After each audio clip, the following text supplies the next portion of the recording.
Merci beaucoup, Ahmed. Mesdames et messieurs, bonjour.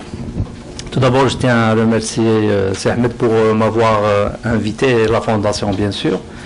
On a eu l'occasion de se voir, moi et Ahmed, à plusieurs reprises, et puis il voulait qu'on fasse une activité, une animation ici au niveau du CCA. Il m'avait demandé de faire une présentation. Moi, j'avais toujours pensé à faire une présentation dans le domaine des transports maritimes, là où disons, j'excelle. Mais j'ai dit, qu'est-ce qui serait bien de faire à notre communauté, qui serait bénéfique pour tout le monde. Donc j'ai dit, peut-être à travers mon expérience personnellement modeste, expérience ici au Québec, au Canada, je vais apporter certains, pas éclaircissements, mais je vais à travers mon parcours apporter des éléments, positifs que j'ai eu à confronter, et puis les obstacles, bien sûr, que j'ai eu à confronter, pour les partager avec vous. Et je vous dirais sincèrement que ce type de présentation s'adresserait beaucoup plus aux nouveaux arrivants, disons, aux immigrants fraîchement arrivés ici, pour qu'ils puissent faire leur premier pas, pour leur dire exactement les choses que j'avais eu à expérimenter. Je vous dirais tout de suite que chaque cas est un cas. Il n'y a pas de solution, disons, magique, ou une solution qui serait commune à l'ensemble des nouveaux arrivants pour y aller chercher cette clé d'intégration socio-professionnelle. Donc chaque cas est un cas. Mais moi je vais vous relater un peu mon parcours. Et puis à travers mon parcours, je vais vous dire à peu près quels sont les bons coups que j'ai pensé bien, c'est-à-dire avoir fait. Et puis, c'est quoi les choses que je referais peut-être autrement? Et puis, c'est quoi les éléments essentiels qu'on peut retenir pour une intégration, que ce soit sur le plan professionnel, que ce soit sur le plan social? On va faire ça d'une manière très, très informelle. J'avais présenté j'avais un PowerPoint, je l'ai toujours. J'ai dit, ça serait beaucoup plus une échange. On va faire des échanges. Et puis, bien sûr, vous pouvez m'interrompre à n'importe quel moment, au fur et à mesure. Donc on peut échanger. J'étais enseignant, je suis toujours enseignant, donc on tient toujours le crachoir, mais j'aimerais effectivement à ce qu'il y ait des échanges. Donc la présentation que je vais vous faire aujourd'hui s'intitule Intégration socio-professionnelle, quelques pistes donc de solutions. Donc mon nom est Larbi Ahmed Yahya. Je suis ici depuis 1997. Donc je vais vous parler un peu de mon parcours personnel. Mais si vous voulez bien le sommaire de cette présentation, je vais vous parler de mon parcours personnel.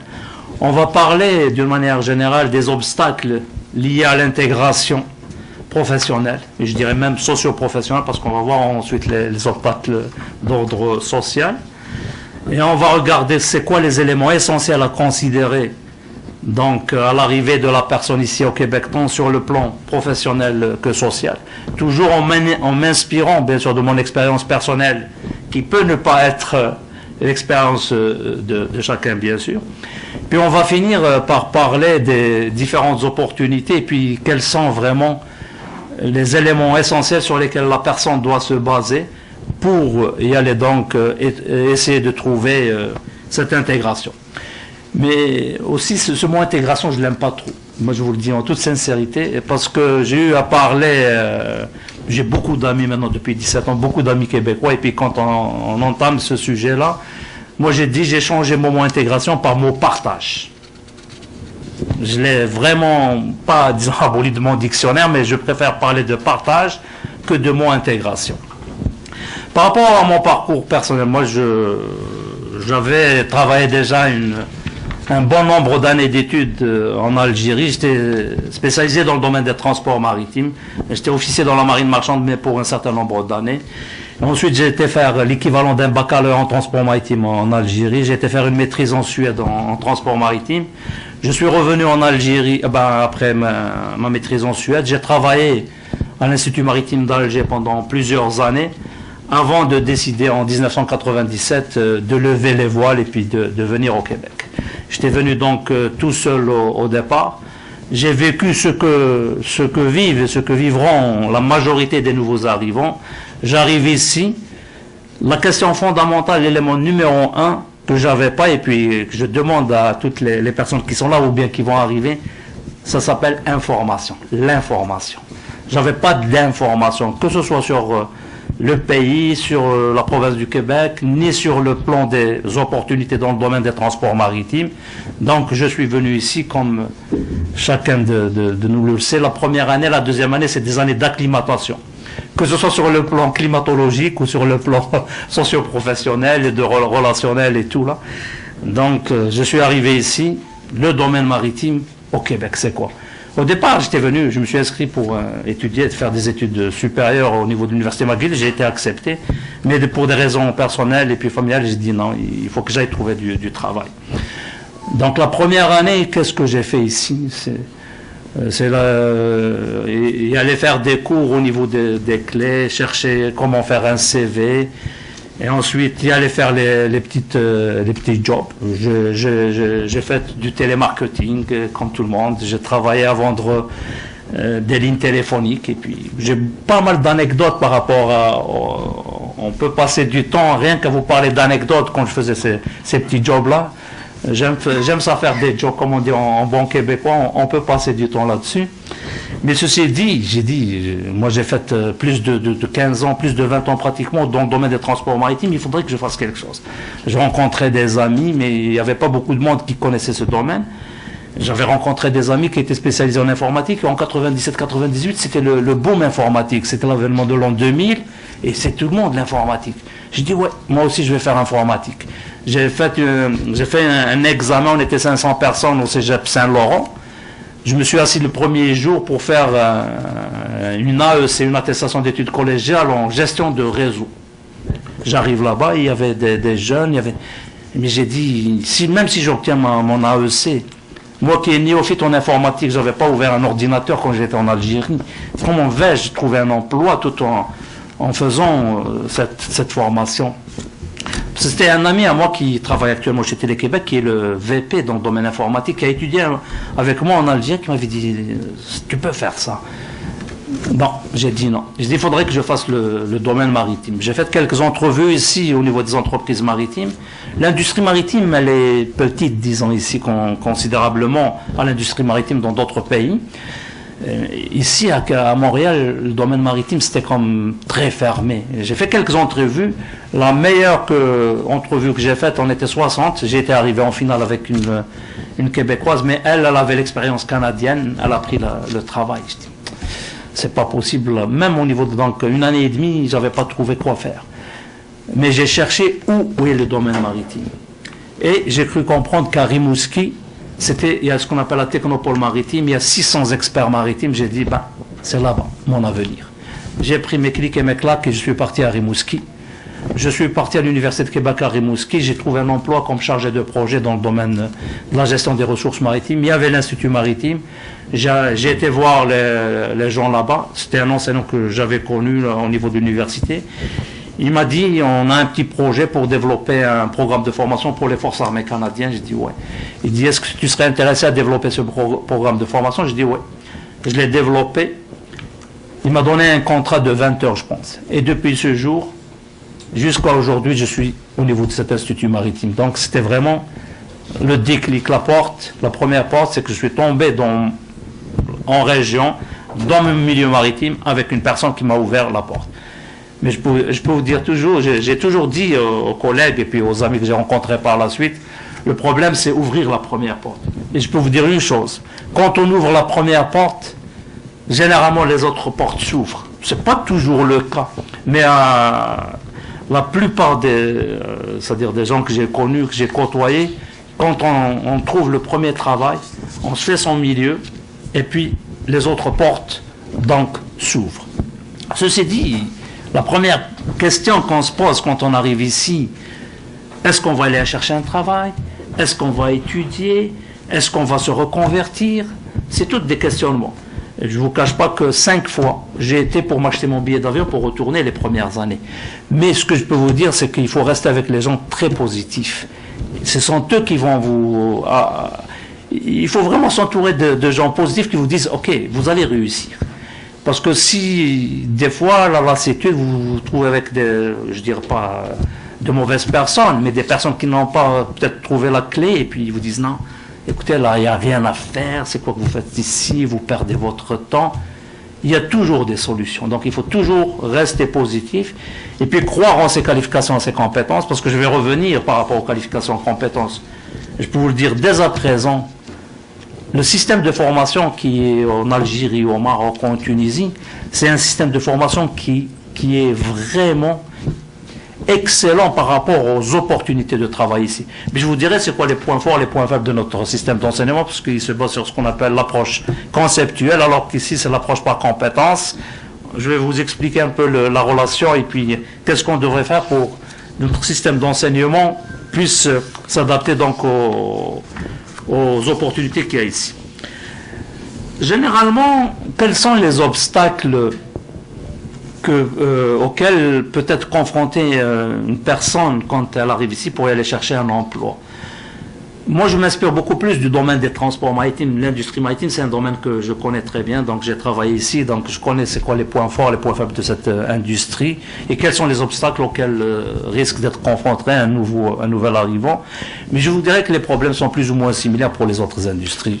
J'ai résumé ces obstacles en 3 gros chapitres. Le premier, je les appelle les obstacles systémiques. C'est-à-dire que ici, je prends l'exemple de l'industrie maritime, il n'y a pas comme une stratégie d'ensemble de cette industrie pour accueillir les nouveaux arrivants.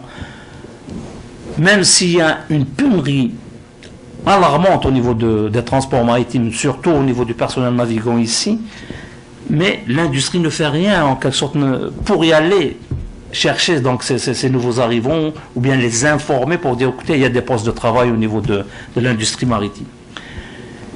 Et puis même l'industrie, des fois, il y a une certaine méconnaissance vraiment des besoins, donc que ce soit en personnel sédentaire ou en personnel navigant. Donc je parle de l'industrie maritime, ça peut être aussi la même situation au niveau d'autres industries. Il y a le volet de la réglementation.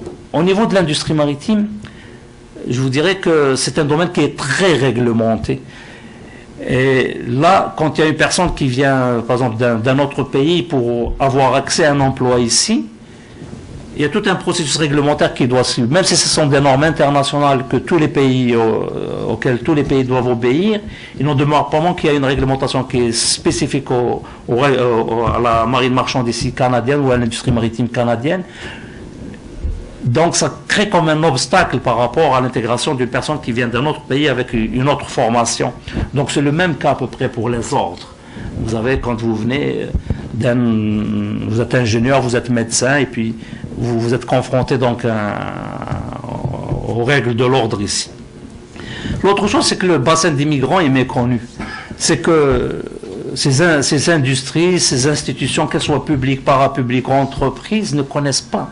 C'est qui vient, c'est quoi leur background, c'est quoi leur qualification, qu'est-ce que nous on a besoin pour faire l'adéquation entre l'offre et la demande. Ça, d'ailleurs même au niveau ministériel ici, plusieurs, que ce soit le ministère de l'immigration, les autres ministères, ils essaient maintenant de créer certaines portails informatiques pour qu'il y ait une jonction entre l'offre et la demande. Donc c'est un obstacle systémique, mais qui réside dans l'approche préconisée par disons, le système ici au Québec ou au Canada vis-à-vis donc de l'émigrant.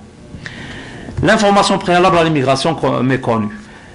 Tout le monde est venu ici tout en pensant moi je vais venir au Canada, je vais trouver un travail, mais personne n'a été informé quelles seraient les opportunités, c'est quoi les industries qui sont florissantes, où sont les besoins du marché. Non seulement la personne ne le connaît pas, mais que vous allez à l'ambassade, au consulat canadien ou bien aux délégations québécoises à l'international, vous allez demander, il n'y a pas beaucoup d'idées en matière c'est-à-dire des besoins du marché ici. Qu'est-ce qui a été fait dans le domaine maritime? J'avais participé à une étude sur l'intégration des immigrants ici dans le marché du travail. Et là, on a pu produire des documents qui expliquent c'est quoi l'industrie maritime ici au Canada, c'est quoi les différents types d'emplois qui sont offerts et qu'est-ce qu'il faut pour obtenir un emploi, pour faire ces équivalences. Donc, tout ce travail a été fait et maintenant, il y a des dépliants qui sont dans pas toutes les ambassades, par exemple, canadiennes, où la personne qui veut immigrer au Canada et puis qui voudrait travailler dans l'industrie maritime, il a au moins un début d'information par rapport à cette industrie.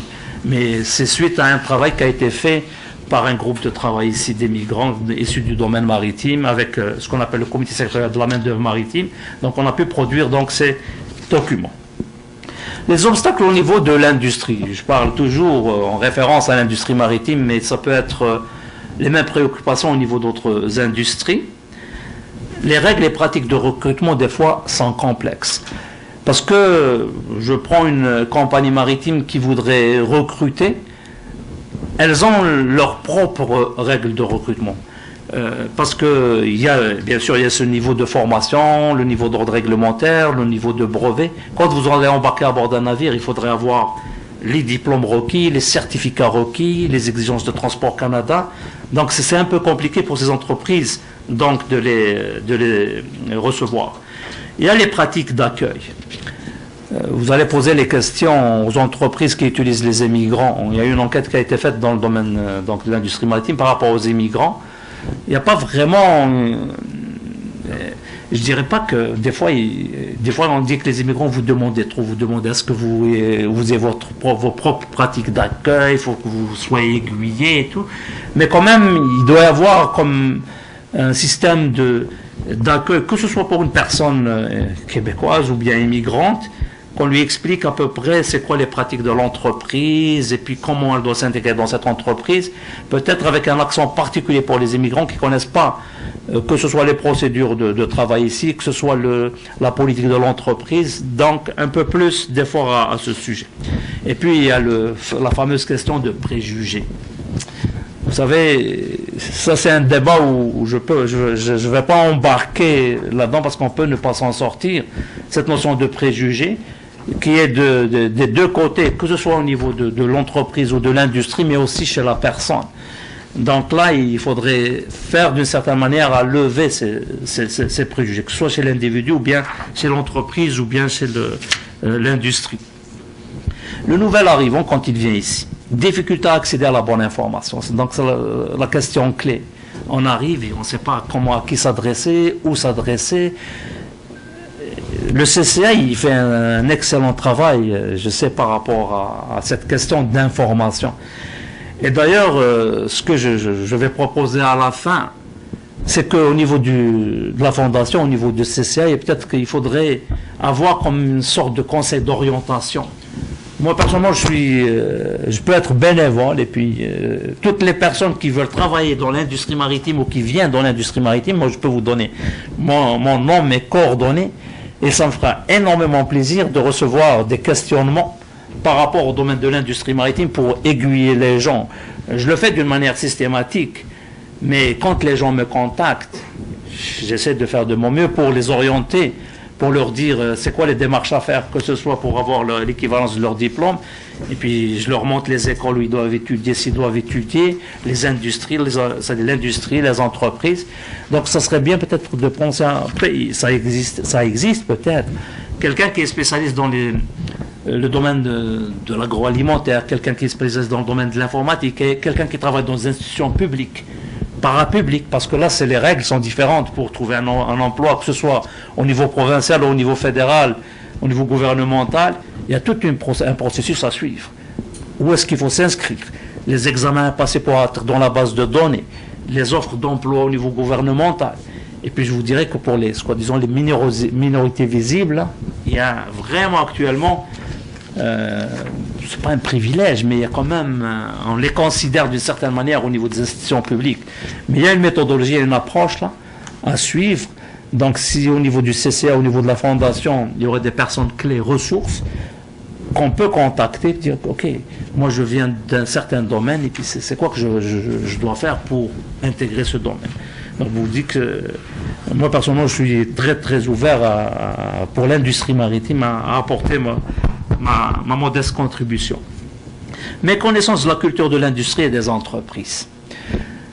Là, il y a beaucoup de démarches à faire pour y aller trouver un emploi, donc chercher les employeurs et tout. Des fois même, une fois qu'on trouve le travail, on est dans une institution, il y a une manière de faire, il y a une approche méthodologique. Moi, quand je suis rentré, le premier travail que j'ai eu, j'arrive, on me donne un bureau, un computer. Je vous dis, je vous cache pas, le computer, je l'utilisais pas beaucoup en Algérie. Hein. Et puis, il y a une manière de faire. On était dans une équipe de projet. Comment travailler en équipe, comment travailler avec les gens. C'est tout. Ça ne veut pas dire qu'on ne travaille pas dans nos organisations en Algérie comme ça, mais il y a quand même une approche méthodologique qui est un peu différente. Il faudrait vraiment comprendre c'est quoi les processus au niveau d'une organisation, c'est quoi sa culture, c'est quoi sa vision, c'est quoi ses missions, et puis c'est quoi, comment on doit travailler.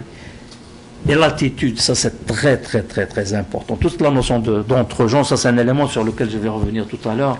Je ne vous cacherai pas, si deux personnes vont y aller faire une entrevue, vous allez faire une entrevue pour trouver un travail au niveau d'une entreprise. Les gens qui vont vous faire l'entrevue, ils regardent votre CV. Ils connaissent l'université, par exemple, où vous avez été formé. Ils connaissent les programmes de formation. Vous savez ce qui intéresse le plus les recruteurs à ce moment-là? Ce n'est pas tellement votre background professionnel. Ils savent exactement c'est quoi vos compétences sur le plan technique, sur le plan de vos connaissances, parce qu'ils connaissent les programmes d'université et tout. Ce qui les intéresse le plus, c'est vraiment l'attitude et l'entre-gens. Ça, c'est vraiment essentiel. C'est quoi que vous allez apporter de plus? Une anecdote. Pas plus tard que ça fait 3 jours de ça. J'étais à un souper. Ça, c'est une vérité. Pas... Il y a un Syrien avec qui je joue au jeu d'échecs qui me dit, écoute, on parlait de l'attitude, on parlait de l'Algérien, il parlait de l'Algérien. Il dit, je vais te raconter ça. Je dis, vas-y. Il dit, j'ai été en entrevue, moi, un Algérien qui était bourré de diplômes et d'études. J'étais sûr qu'il c'est celui qui allait obtenir le poste. D'ailleurs, il dit, même quand je suis allé faire l'entrevue avec lui, pour le même poste, l'Algérien, très généreux, il lui a tout dit, c'est quoi qu'il faut, les questions, comment répondre aux questions et tout. Les deux, ils vont passer l'entrevue. Ils ont pris l'autre, le Syrien, qui n'avait pas un bon background comme l'autre. Hein. Il dit, quelques semaines après, il dit, celui qui l'a recruté, il dit, tu sais pourquoi j'ai pas recruté l'Algérien? Ça, c'est une anecdote, hein, mais ça va peut-être rester là. Il dit, c'est une question d'attitude. Il dit, sur certaines questions, j'ai vu que l'autre s'emportait un peu plus. Et puis, c'est vraiment une question d'attitude. Je ne veux pas généraliser loin de là, mais ce que je dis, si j'ai pris cet exemple, c'est juste pour dire que l'entre-gens, l'attitude, c'est quelque chose de très important dans le processus de recrutement, et même quand on est à l'emploi. C'est très, très important. Et cette notion de procédures qui sont installées au niveau des organisations, quand vous avez la définition des tâches, vous devez faire ça, il y a beaucoup de... J'ai eu l'occasion de parler avec beaucoup de monde, ils disent, ouais, ici, ils sont très stricts, très sévères, et puis ils me demandent de faire ça. Non, c'est juste, ce sont les valeurs de l'entreprise et c'est la manière de faire de l'entreprise. Donc ça, cette notion d'attitude, de respect, donc des règles de l'entreprise, c'est très très important. C'est-à-dire pour y aller en harmonie dans l'organisation. Ça, c'est juste une parenthèse que j'ai ouverte. Donc, il faut bien connaître l'organisation et puis ses méthodes de travail. Et puis, l'autre obstacle chez les nouveaux arrivants, on sait bien, c'est les délais pour se faire reconnaître ses diplômes et ses qualifications. Il faut passer pour tout un processus d'équivalence, de ministère de l'enseignement pour reconnaître vos diplômes et tout là. Et la fameuse question, la fameuse phrase qui revient toujours, vous n'avez pas l'expérience québécoise ou l'expérience canadienne qui revient tout le temps.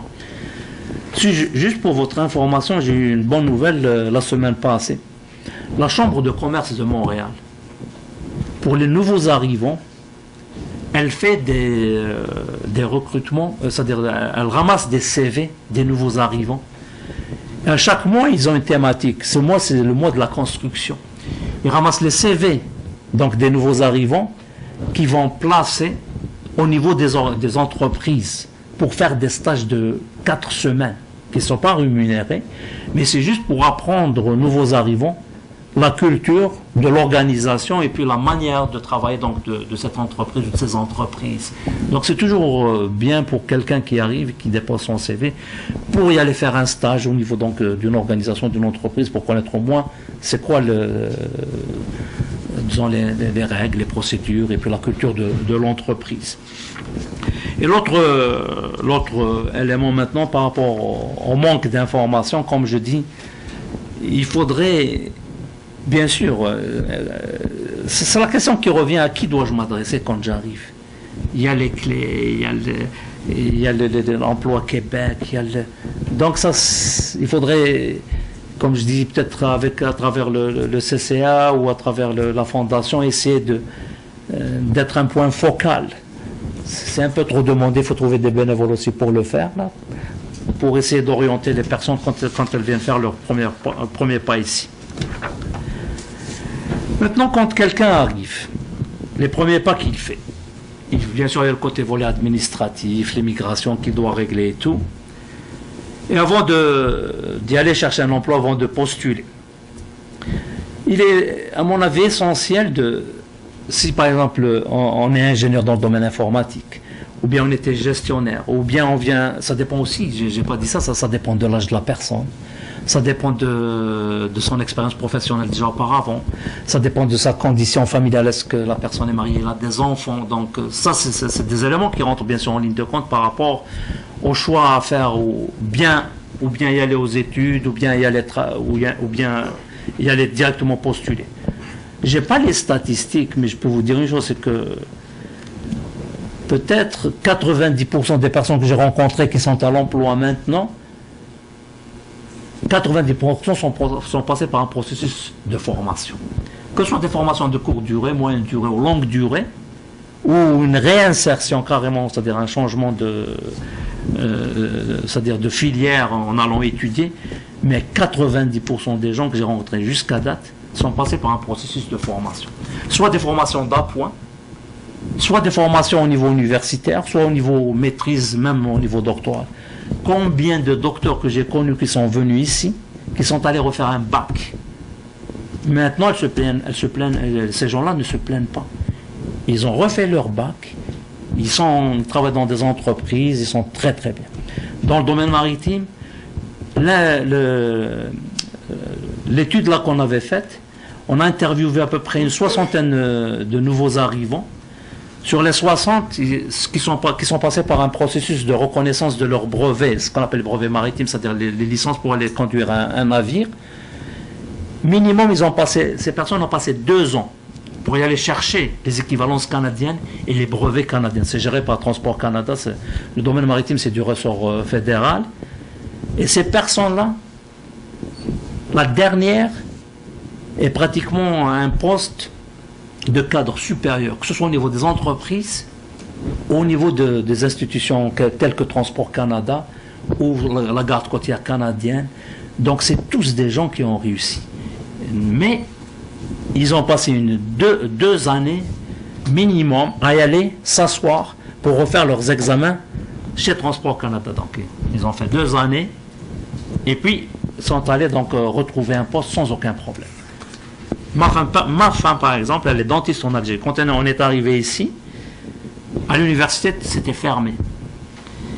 Et puis, au niveau pour y aller refaire ses cours, c'est fermé. Au niveau de l'emploi, c'est impossible qu'elle soit employée. Elle a fait elle voulait rester dans son domaine dentaire. Elle a fait 3 années d'études pour un DEC, pour devenir hygiéniste dentaire. Maintenant, elle se plaint de ça. Mais elle a retrouvé quand même, juste quand elle a terminé ses études, un travail bien rémunéré, où elle était restée dans son domaine. Elle pouvait même faire certains actes, disons médicaux, ça dépend du milieu du dentiste ou de la dentiste avec lesquels elle travaille, mais elle est restée quand même dans son domaine, mais à travers des études. Donc, quand quelqu'un vient ici, qu'il refait ses études, c'est pas quelque chose de perdu, c'est vraiment, moi je dirais c'est un investissement. Il y a des personnes qui ont postulé la première semaine, et ces personnes ont trouvé un travail. C'est pour ça que je vous dis que chaque cas est un cas, mais on ne peut pas généraliser. Mais toutes les personnes qui sont autour de moi, que je connais, elles sont passées par ce processus de formation. Donc, il faut vraiment faire le point sur ces expériences passées sur le plan professionnel. Où est-ce que j'étais? Combien d'années je travaille là-bas? Vais-je faire une réorientation? Je dirais là encore, toutes les personnes que je connais ou ma position personnelle, j'ai préféré rester dans mon domaine et puis persévérer dans mon domaine que de changer. Mais ce qui est bien, c'est que quand vous restez dans votre domaine et que vous continuez, ça ne veut absolument pas dire une fois dans l'emploi, vous n'allez pas trouver d'autres dérivés qui ont un rapport avec vos compétences dans cet emploi. Actuellement, moi je suis sous-directeur à l'Institut maritime, je suis gestionnaire. Mais j'ai des possibilités maintenant d'y aller trouver un poste dans le réseau de l'éducation, au niveau des cégep. Donc, mais c'est une compétence, je dirais, transversale mais je suis toujours resté dans le domaine maritime. Ça, quand même, je peux avoir des portes vers d'autres secteurs, mais dont les compétences, c'est-à-dire, je les ai dans le domaine de la gestion. Donc, on est là et on dit, OK, qu'est-ce qu'on fait? Moi, je dis toujours qu'il faut y aller chercher, faire des formations d'appoint. Et les premières formations qu'on devrait faire, dépendamment de l'expérience de la personne. Quand je suis venu ici, j'ai regardé un peu, j'ai analysé par rapport à mes compétences, mes qualifications, mais j'ai trouvé que j'avais beaucoup de manquements dans le domaine de l'informatique. Donc les cours de base d'informatique, j'ai été les prendre. Tout ce qui concerne le volet, par exemple, de gestion de projet, le cours de gestion de projet, j'ai été le prendre. Donc ça dépend de la personne et puis de ses qualifications et de son secteur d'activité. Il faut qu'il aille prendre ces formations d'appoint. Parce que je reviens au système éducatif algérien, j'ai parlé tout à l'heure du système conceptuel. On arrive ici, on a une très bonne formation, mais elle est très conceptuelle. C'est-à-dire que sur le plan des connaissances, on a beaucoup de connaissances. Mais on n'a pas la fameuse outil, la boîte à outils, là, pour y aller travailler. Parce qu'ici, quand vous allez travailler, vous avez un certain projet, il y a une approche méthodologique. Et puis, vous devez utiliser tel logiciel, tel outil, ou vous avez une équipe avec laquelle vous travaillez, vous avez la gestion d'équipe, il y a le volet de la communication, les techniques de conduite de réunion, comment on fait les rapports. Donc, ces aspects-là, il faudrait les maîtriser. Mais quand on a ce volet conceptuel et qu'on maîtrise ces outils, je vous dirais que sur le plan des compétences, il n'y a pas personne qui va vous battre. Vous avez le volet conceptuel, la connaissance des généralités et tout, parce que il y a beaucoup d'ingénieurs ici qui sont informaticiens ou autres là. On sait très bien que le système de formation chez nous, quand vous allez faire des mathématiques ou de la physique, on vous apprend comment y aller vers la conclusion à travers une démonstration de tout le processus. On ne va pas directement vers le résultat. Donc, dans ce domaine conceptuel, on est très bon. Mais ce que recherchent les gens ici, c'est vraiment y aller vers un objectif bien déterminé. C'est pourquoi le système de formation il est basé sur l'approche par compétence. C'est simple. Une personne qui travaille ici, qui a reçu juste l'éducation, c'est-à-dire du système par compétence, qu'est-ce qui se passe? Elle a comme une checklist. Elle procède, la personne procède, elle regarde s'il y a une problématique donnée, elle va y aller par checklist. Si vous lui posez une question qui sort de son checklist, la personne se perd. Mais si vous avez cette formation conceptuelle, plus cette approche par compétence, dans le sens où vous avez toute la boîte à outils, vous n'allez jamais vous perdre. Vous avez un sens analytique, une problématique qui se pose à vous, vous la voyez, c'est-à-dire sur tous ces plans, sur le plan du fond, de la forme, sur la résolution du problème.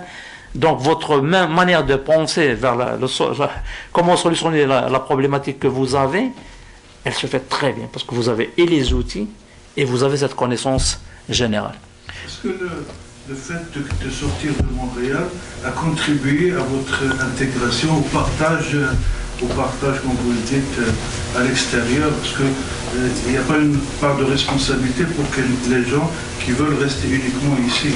Ça, c'est une très bonne question. C'est un point sur lequel je voulais revenir, par exemple. Il ne faut pas avoir peur d'aller en région. Moi, je peux vous le dire, là. Actuellement, je travaille à Rimouski. Ça, c'est un peu exceptionnel parce que je travaillais à Québec. Là, on m'a appelé pour y aller travailler à Rimouski. Et je rencontre du monde là-bas. Il y a beaucoup d'opportunités. Et c'est à partir des régions. Quand vous allez partir en région, vous allez vous créer vos cercles d'amis d'ordre professionnel et vous allez pouvoir partir n'importe où par la suite. Donc, ça serait une rampe de lancement. Les régions, ça, c'est un élément sur lequel je voulais revenir. Mais ça, c'est une très bonne proposition de solution, de ne pas être concentré. Je sais que 90% de notre population immigrante se trouve ici à Montréal. Il faut avoir le courage de partir. en région. Bien sûr, il y a des problèmes d'ordre logistique, d'ordre de famille, mais il faudrait avoir le courage et de partir en région. Je connais pas mal de monde, que ce soit, moi je suis au bas comme j'appelle le bas du fleuve, là, Rimouski, qui sont en Gaspésie, mais ils trouvent toujours des clés par la suite pour revenir. Notamment, j'ai parlé du domaine de l'industrie maritime. J'avais parlé à beaucoup de monde qui ont trouvé un poste à Bécomo, Matane, à Transport Canada. Ils sont ici à Montréal, ils sont à Ottawa. Après, il y a un certain nombre minimum, là, on parle de entre 3 et 5 ans. C'est à peu près le nombre d'années, entre 3 et 5 ans, et puis les gens se rabattent donc, dans les grands centres urbains. Mais il faut avoir le courage d'y aller en région. Donc, je parlais par rapport aux formations qu'il faut y aller chercher. Donc, il faut vraiment chercher donc, les formations pour améliorer ou bien adapter donc, nos connaissances par rapport aux besoins donc, ou l'exigence donc, du marché du travail.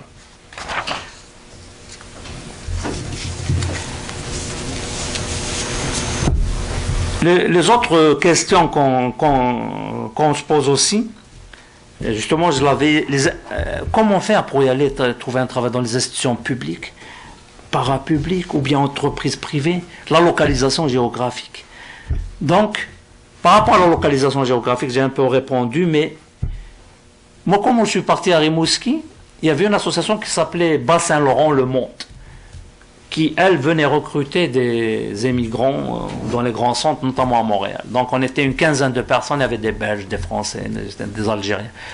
C'est paradoxal, nous étions 12 personnes. Il y avait moi et puis une femme belge qui a ouvert une ferme, et puis un autre, je pense, d'Amérique latine qui est resté, et un autre Algérien, je pense, qui est resté. On était 4 sur 12, en fin de compte, qui sont restés à Rimouski, mais on a tous trouvé du travail dans le bas du fleuve, et puis tout le monde, par la suite, chacun est parti là où il a trouvé du travail, soit dans les grands centres urbains. Moi, j'ai travaillé à Rimouski, mais je suis revenu quand même sur Montréal, je suis revenu à Québec. Et cette année, je suis reparti en région. Pour les institutions publiques, il y a beaucoup de travail. Oui, bien sûr. Je peux poser une question? Oui, j'aimerais ça. Moi aussi, je suis une immigrante, mais Okay. depuis longtemps. Ouais. Pour travailler dans le domaine public, je veux dire pour le gouvernement, quand je suis arrivée, il était impossible, à moins d'être canadien, de travailler pour le gouvernement. Est-ce que c'est toujours la même chose pour les immigrants? Il faut avoir soit la citoyenne, si vous avez la citoyenneté canadienne, ça a beaucoup d'avantages. Mais immigrants reçus, vous avez la possibilité de travailler au niveau gouvernemental aussi. Ah, moi Résident permanent, vous pouvez travailler. Ça a changé. Ouais.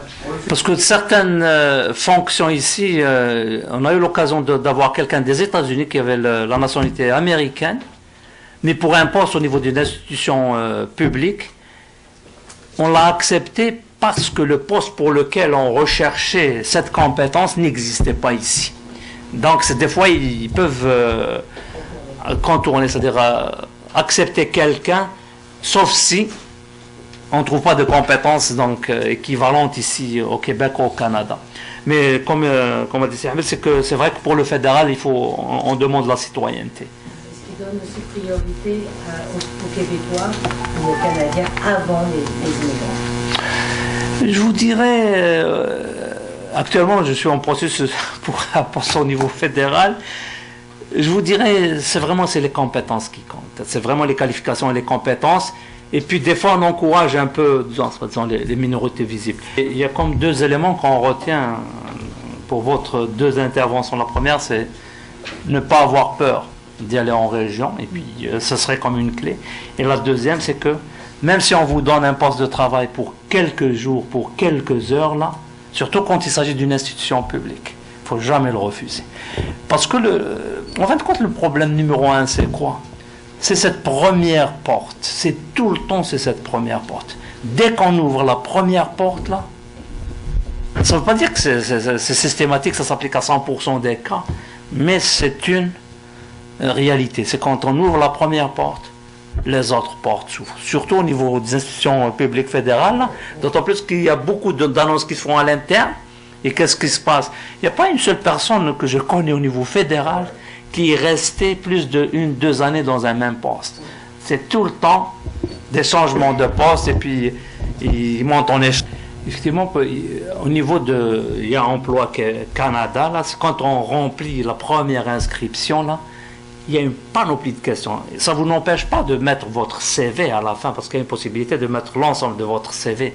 Mais il faut vraiment répondre question par question. Il faut aller jusqu'à vous poser des questions sur vos expériences, où est-ce que vous les avez acquises et comment vous les avez acquises. C'est qu'il faudrait faire une démonstration par rapport à telle compétence, comment vous avez pu atteindre cette compétence, et puis peut-être donner des exemples de projets sur lesquels vous avez travaillé. Par contre, je reviens sur deux éléments que vous avez indiqués tout à l'heure. Là, on n'est pas à la recherche d'emploi, mais quand on est à l'emploi. Vous savez ce qui est très... ce que je ressens, j'ai eu l'occasion de travailler beaucoup en Algérie, un peu en France dans un cadre d'un projet, mais ce qui est très bien ici au niveau des organisations, c'est l'accès à l'information et l'accès aux personnes. Il n'y a pas de hiérarchie, hein. C'est quand vous travaillez par exemple sur un dossier X ou Y, là, tout le monde est au même niveau. Qu'il soit ministre, qu'il soit directeur, qu'il soit n'importe quoi, là, vous avez l'accès à la personne d'une manière très très aisée. Parce que ça a un rapport directement avec le dossier X ou Y. Et puis j'ai une anecdote à vous raconter. En 2002, ouais, j'ai été chargé d'un projet qui est très important, c'est l'évacuation des sous-mariniers canadiens, où on a installé un simulateur d'évacuation des sous-marins canadiens au niveau de l'Institut maritime à Rimouski. On a un puits de 20 mètres de profondeur. On a reproduit une tour d'évacuation d'un sous-marin. J'ai passé une semaine à bord d'un sous-marin à Halifax. La tour d'évacuation et puis toute la cloche là où on met les sous-mariniers. Donc on a reproduit ça. Puis donc il y avait justement Radio-Canada qui était venu, il y avait de la télévision et tout qui était venu pour faire une entrevue, quand le système a été inauguré, ça a marché et tout. Et puis moi j'étais là dans un bureau attenant au bureau du directeur général, j'étais avec les journalistes et tout, et puis il dit, attendez, il faut qu'on attende notre directeur là pour qu'on puisse commencer l'entrevue. Puis j'ai tapé à la porte du directeur, j'ai dit, Gaëtan, tu viens là, il y a la TV et tout qui nous attend. Il m'a regardé, il dit, Larbi, c'est quoi que tu veux que je dise là? C'est pas mon projet, moi je connais absolument rien, ferme-moi la porte et vas-y, débrouille-toi là. C'est qui m'a dit, c'est ton projet, débrouille-toi, tu le fais. Non, ça c'est juste l'approche culturelle qu'on a eue chez nous, là, quand tu fais quelque chose, quand tu travailles sur quelque chose, il faudrait que ça soit ton directeur hiérarchique, c'est lui qui va faire les choses et tout. Non, ça c'est ton projet, ça tu le prends, et puis... Donc ça c'est quelque chose que... C'est pas que j'ai appris, mais je connaissais ce genre de choses. Mais la responsabilisation de la personne ici, quand elle travaille sur un projet, ou il n'y a pas cette notion de hiérarchie ou autre, il y a les communiquer l'information à l'autre.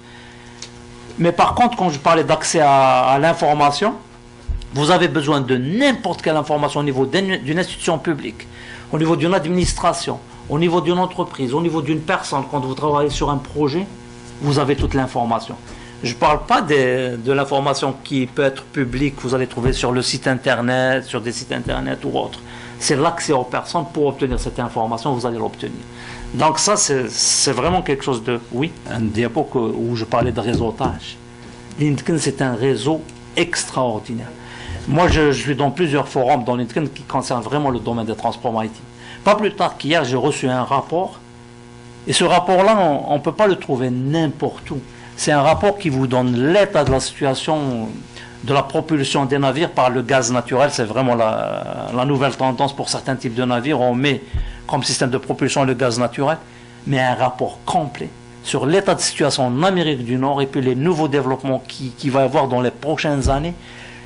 Et non seulement ça, il m'envoie à chaque semaine, j'ai 20 à 30 postes de travail qui sont ouverts à travers le monde dans tel ou tel domaine, et même au niveau du Québec et du Canada.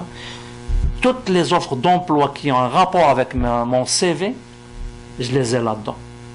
Donc le réseau LinkedIn, c'est vraiment quelque chose de, je dirais sur le plan professionnel, pour y aller chercher de l'information, ou y aller chercher un poste de travail, c'est vraiment le réseau actuel.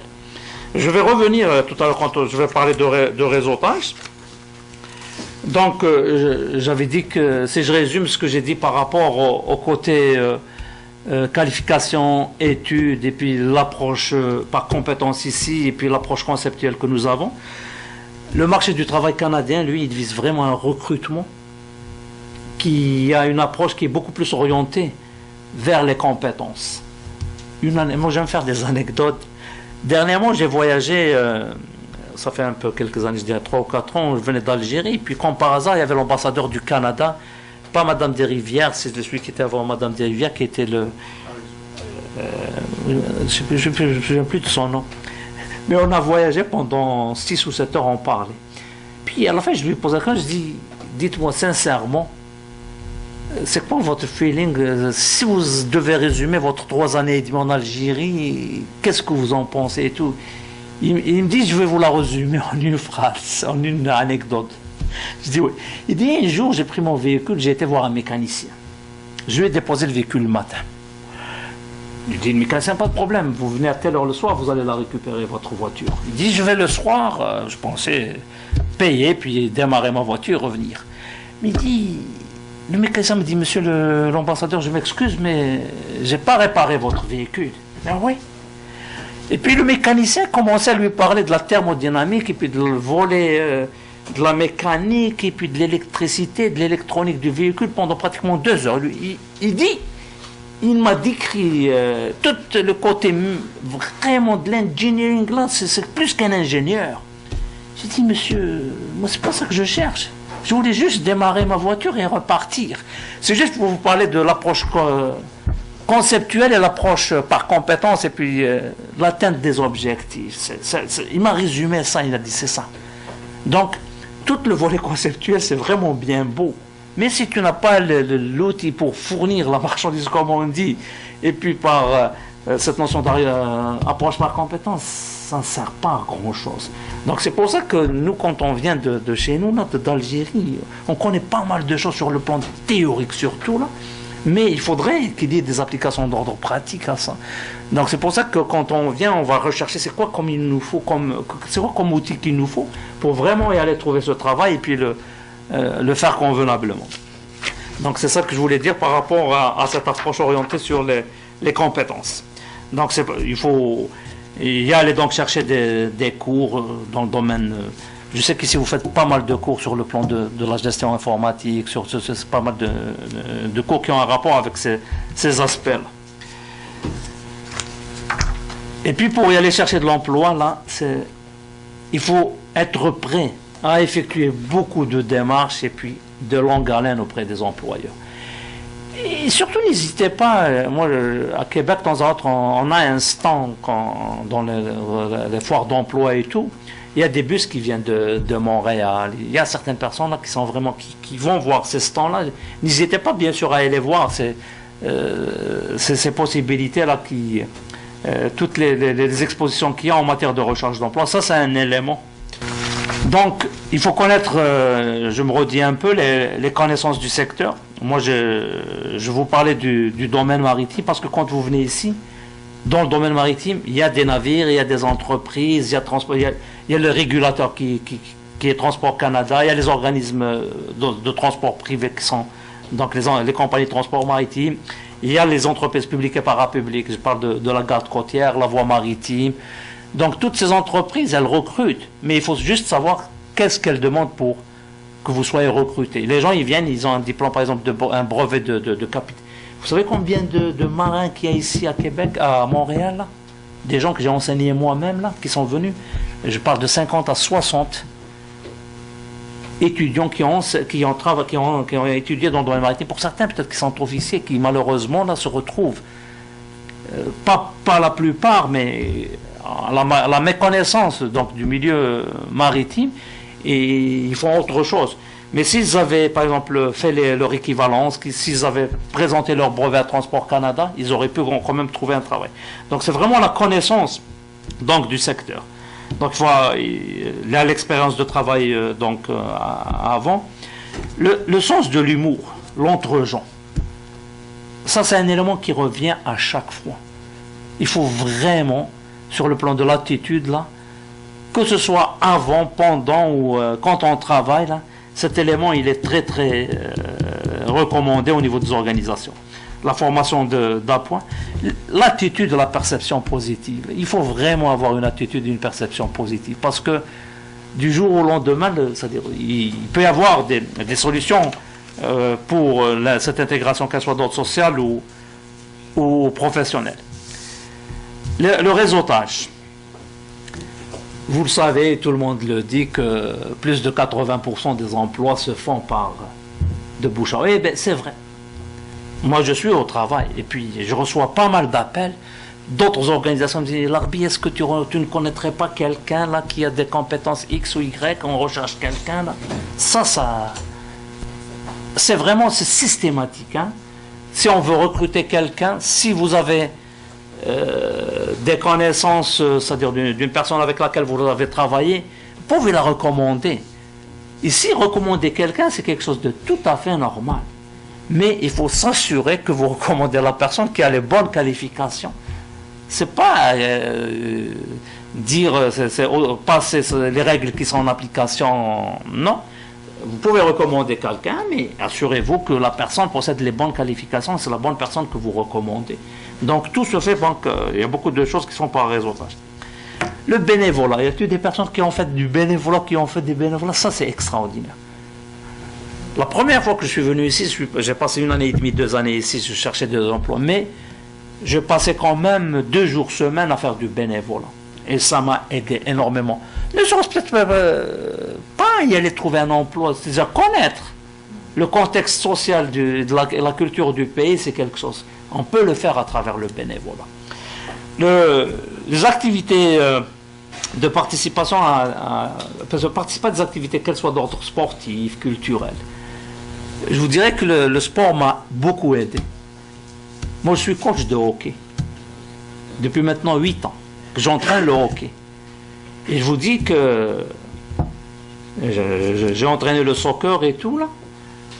Mais le hockey m'a permis de connaître beaucoup de choses. Je suis à Québec. Même les Québécois, mes amis, qui habitaient ici à Montréal ou à Rimouski, quand je leur ai dit je vais déménager, je vais habiter à Québec, ils m'ont dit oh Larbi, t'es fou, tu vas aller à Québec. Les gens, c'est des hautains, c'est pas vrai. C'est vraiment pas vrai. Je suis impliqué dans le milieu du hockey, puis c'est des gens, et puis je vous dis, les gens que je rencontre au milieu du hockey, c'est des gens tous travailleurs, soit disons des institutions publiques, dans des institutions privées, mais c'est tous des cadres, c'est-à-dire moyennes, c'est de la classe moyenne, mais ça m'a permis de faire des réseaux avec eux, non seulement sur le plan social, même sur le plan professionnel. Il y a eu des échanges où on a pu faire des projets communs entre certaines institutions publiques et puis notre institution, parce qu'on a un institut de recherche aussi. Donc on a fait des choses comme ça. Donc participer à l'activité sportive, les activités culturelles, même un conseil d'établissement d'une école, si par exemple les gens ont des enfants, rien ne les empêche d'y aller être membre d'un conseil d'établissement. C'est ce qu'on appelle un conseil d'établissement, il a plusieurs représentants, dont les parents d'élèves. Si vous êtes dans cette institution-là, vous allez connaître du monde. Et ce monde, c'est qui? C'est des gens qui peuvent être fournisseurs d'emploi. C'est des gens que vous pouvez connaître, et puis de bouche à oreille, ils peuvent vous aiguiller vers telle chose, vers telle chose. Donc être partie prenante dans la vie sociale, dans la vie économique, dans la vie politique, pour certains qui veulent faire de la politique aussi, mais si je veux poser combien de personnes ont assisté à un conseil d'arrondissement ou un conseil municipal? Il n'y a pas beaucoup de monde qui va voir un conseil. Ça, c'est... À Rimouski, moi, j'y vais dans un conseil municipal et conseil d'arrondissement. Et là, vous êtes citoyen, allez-y là-bas. Vous ne pouvez pas savoir à quel point vous pouvez trouver des personnes très intéressantes et peut-être avec lesquelles vous pouvez parler et qui peuvent vous ouvrir des portes. Et ça, c'est la vie de tous les jours. La question d'attitude, j'avais insisté tout à l'heure au volet attitude, là, c'est essentiel. Le développement interpersonnel, ça c'est... Et puis, quand on veut rechercher un emploi, dites-vous une chose, hein, c'est vraiment rare qu'un emploi vienne vers vous. Là. C'est vraiment rare qu'un emploi vienne vers vous. Si vous n'allez pas vers l'emploi ne viendra jamais. Et comment y aller? Soit d'une manière directe, ou bien en utilisant tous ces canaux-là. C'est essentiel d'être actif sur le plan social, sur le plan culturel, sur le plan sportif, sur le plan politique, sur le plan des rencontres. C'est cette notion d'ouverture. Je dirais à la limite, tout dépend, c'est vraiment personnel, hein, ça dépend des personnes, parce que chaque personne est différente de l'autre. Mais ça, ce sont des dénominateurs communs. Si on veut vraiment y aller chercher un emploi, y aller dans une société. Et le mot partage que j'avais utilisé tout à l'heure, là, moi si je dis ça parce que j'essaie de partager vraiment cette modeste contribution, cette modeste participation, c'est juste ce que j'ai vécu, ce que je vis et comment je le ressens. Et je sais que cette notion d'approche et puis d'y aller vers l'autre, c'est une solution vraiment gagnante. Et c'est comme ça que vous pouvez y aller chercher l'autre et puis comprendre l'autre, connaître l'autre. Et ça veut nullement dire que vous renoncez à vos valeurs ou à votre manière de voir ou ce serait une agression de l'autre. Il faut vraiment s'élever au-dessus de tout ça, là. Et puis une fois dans l'organisation, l'autre chose, c'est encore c'est personnel. Quand j'ai eu mon premier emploi, j'ai travaillé aussi au centre de recherche. C'est quand vous allez travailler et vous allez connaître d'autres personnes et puis, dépendamment des projets sur lesquels vous travaillez, vous allez découvrir chez vous que vous avez des compétences cachées. Beaucoup de compétences cachées qui vont ressortir. Dans le cadre de l'exercice de vos fonctions, vous allez voir, wow. Et puis on va vous donner d'autres responsabilités parce que vous avez eu cette compétence que vous ne doutiez jamais et vous l'avez. Et puis la confiance qu'on vous donne là, quand vous faites votre travail, cette notion d'accès à l'information, l'accès aux personnes, et puis la responsabilisation et tout. Et l'entre-gens, surtout l'entre-gens, là, j'y reviens tout le temps. Cette attitude positive et l'entre-gens, et savoir communiquer avec le monde, là, c'est très payant. Ça peut être inné, mais ça s'acquiert. Ça s'acquiert. Hein. Il y a des cours spécifiques pour ça. Des cours de communication. Il y a des cours qui se donnent pour ça. Et puis, il y a des cours spécifiques. On vous met dans des situations réelles dans ces cours et puis on vous apprend cette manière de communiquer. Mais il n'en demeure pas moins. Je vous dirais que nous, on est venu effectivement du Maghreb. Chacun il vient d'un certain pays, mais tout votre vécu, vous savez... Je suis en train de réfléchir et d'écrire sur la relation humaine, sur l'individu. C'est quelque chose de très complexe. C'est très très complexe. Il n'y a pas de solution magique. Vous allez dire une personne, elle est comme ça, et puis du jour au lendemain, vous allez dire qu'elle doit... C'est comme dans la relation de couple. Hein. Vous vous chicanez aujourd'hui, il faut que tu changes, il faut que tu changes, il faut que tu changes. Ça, chacun dit à l'autre. Mais cette notion de changer, là, c'est pas évident. Mais par contre, ce qui est important, ce que j'ai appris ici, c'est pas impossible. Être à l'écoute, là, moi j'ai appris une chose ici, je vous dis, j'ai 56 ans, mais la notion d'être à l'écoute, là, c'est très important. C'est donner le temps à autrui de parler, puis de l'écouter, là. Qu'on n'a pas, nous, je vous assure, nous sommes très... effervescent et tout là, mais être à l'écoute là, c'est quelque chose d'extraordinaire chez la personne. Si on arrive à se maîtriser puis être à l'écoute. Cette prise de conscience personnelle, c'est vraiment 50% du règlement du problème. Parce que si une personne estime qu'elle a des problématiques sur le plan soit comportemental ou autre, là, c'est vraiment 50% du problème qui est réglé parce que peut-être qu'elle va aller chercher les outils pour essayer de régler ça. Comme vous dites, il y a pas mal de formations en ce qui concerne le développement de la personne. Là, et c'est essentiel.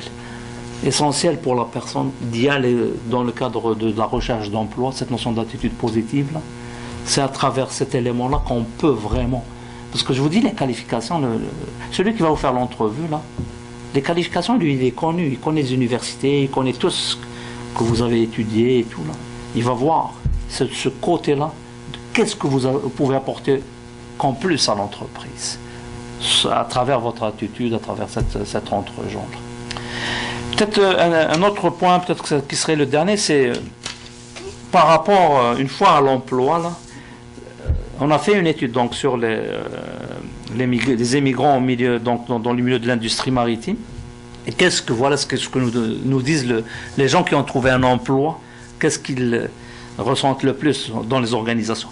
Ils disent que la réglementation elle est plus stricte ici. On donne beaucoup plus d'importance à la sécurité donc, dans le travail, aux travailleurs. Les journées de travail sont plus intensives. Le travail est davantage individualisé. Par contre, les méthodes de travail sont mieux et très bien structurées. Donc ça, ce qu'ils résument une fois, bien sûr, quand ils sont à l'emploi. On a essayé de regarder avec eux, puis avec leur employeur. Et puis voilà ce qui ressort un peu. Écoutez, c'est sûr que le sujet est vaste, mais comme j'ai dit, moi je voulais juste à travers, je vais parler de moi là, justement, à mon expérience et tout, juste apporter cette petite contribution, comment j'ai vu, comment je vois les choses. Donc si on résume, attitude, ne pas avoir peur d'y aller vers les régions. Troisième point, y aller chercher les formations d'appoint, c'est-à-dire améliorer nos connaissances sur le plan conceptuel pour y aller beaucoup plus vers l'approche orientée compétences. Donc c'est l'élément. Et je voulais pas parler j'avais parlé bien sûr de la participation sur le plan bénévolat, sur le plan social, culturel et même politique, où il faut être présent. Et peut-être le dernier point, ça peut faire l'objet d'une autre communication, c'est l'intégration sociale. J'avais parlé des activités sportives et puis mais l'autre problématique qu'on est en train de vivre, qu'on ne regarde pas quand on veut immigrer, c'est la relation de couple, la relation des parents avec les enfants. Ça, j'aimerais vraiment qu'il y ait comme une réflexion profonde sur la relation de couple ici maghrébin, ici au Québec, et la relation parent-enfant, et faire l'état des lieux. Parce que je vous dis une chose, là, j'ai beaucoup d'amis, quand on parle de relations de couple et puis le taux de divorce très très élevé, on n'en parle peut-être pas, on commence à prendre conscience là. Je suis en train de recenser les raisons du divorce du couple maghrébin au Québec. Ça a plusieurs raisons, j'en ai recensé 12 jusqu'à date, mais peut-être qu'il peut y en avoir une centaine là. Mais ça peut faire l'objet, juste pour sensibiliser la communauté de ce contexte social où il y a vraiment il peut y avoir de la perdition. Heureusement que c'est pas encore, disons, c'est pas catastrophique, mais peut-être c'est un élément de réflexion sur cette intégration sociale et puis sur cette intégration de relations de couple et relations de parents-enfants. Là, on n'y pense pas, mais quand on regarde ce qui se passe, là, il faut faire très très attention. Voilà, je vous remercie. J'espère que